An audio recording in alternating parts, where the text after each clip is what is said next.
mbokk yi nag dinaa wax benn wala ñaari baat ci Bassirou Diomaye Diakhar Faye président Ousmane Sonko jarul ma ciy wax xam ngeen sama digganteeg moom koo xam ne bi mu génneeg léegi ñaari yoon man ak moom tëju nañu waxtaan en tête à tête ni ñuy wax ci tubaab xam ngeen kon suñu relation fi mu yegg waaye Bassirou Diomaye Diakhar Faye dama ko bëgg a wax ci moom ndax boo tànnee nit di nga wax li tax nga tànn ko lan la. Diomaye Diakhar Faye liggéey naa ak moom ànd nañu liggéey ci projet bi ànd nañu sur le terrain jànkonte nañu ak situation yu jafe au plan politique depuis de nombreuses années ma xam ci moom ku am rigueur intellectuelle ku xelam màcc man damay nawe noonu nit ku ma xam-xam nga ni fi ma teg xam-xam teguma fa leneen xam naa ni ku am xam-xam la ku am taxawaay la ku respecté doomu aadama la mën naa ko firndeel ku mën a liggéey la te li ma soxla itam ci nit kuy liggéey mooy ku am rigueur dafa baax ci njiit moo tax yooyu yëpp bu bokkee ci moom dajaloo ci loolu mooy li ñuy doyee leader chef mooy nga am yërmande ci askan wi am xam-xam booy comprendre problème yi ak di ko analyser am yéene bu yaatoo yaatu ci sam réew mën a fédérer déglu ay nit pour mën a ànd ak ñoom liggéey mën a am rigueur boo xam ne bu ñu décider doo bàyyi kenn mu def lu ko neex di nga teg ñëpp ci yoon loolu leader bi mu doon xam naa ni am na ko seedeel naa ko li ci des nag du wàllu leader wàllu équipe la te dama gëm ni lii ñu yëkkati muy projet bi du mbir mu benn nit rek mën a yëkkati projet ñëpp a koy bokk projet boobu 18 millions sénégalais yëpp ci la ñuy bokk bu yàlla defee ba mu sotti bépp sénégalais acteur ngay doon ci réew mi protagoniste mooy koo xam ni lépp loolu la soxal nga am ci wàll da ngay bokk ci ñi koy doxal di ko def incha allah am na ay centaines et des milliers de sénégalais yu ne fii ci biir réew mi ak ci bitim réew ci diaspora am xam-xam lool ci seeni domaine ñëpp danañu fexe indi leen autour du projet ñu liggéey pour transformer définitivement réew mi nga xam ne mooy Sénégal loolu mbokk yi mooy li nga xam ne façon nañ ko yéene indil leen ko ngeen xamee ko noonu def nañu suñu wàll ngëm-ngëm moo taxoon ñu ñëw fii suqali réew mi ak sauver ko moo taxoon ñu ñëw fii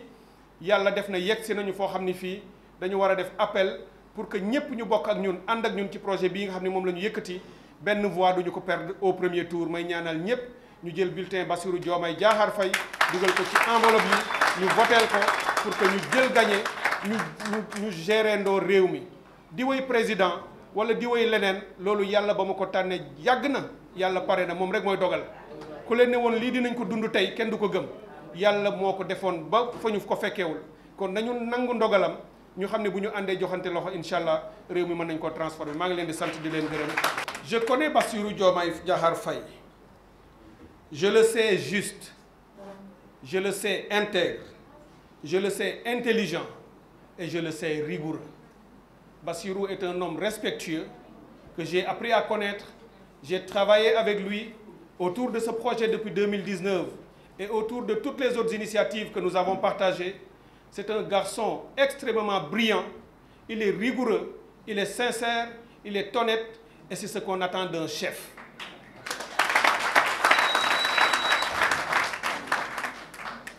Le reste,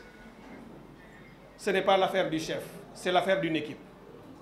Le chef, on a besoin qu'il ait les attributs dont je viens de parler. Mais tout le reste, c'est l'affaire d'une équipe. Et nous avons une équipe.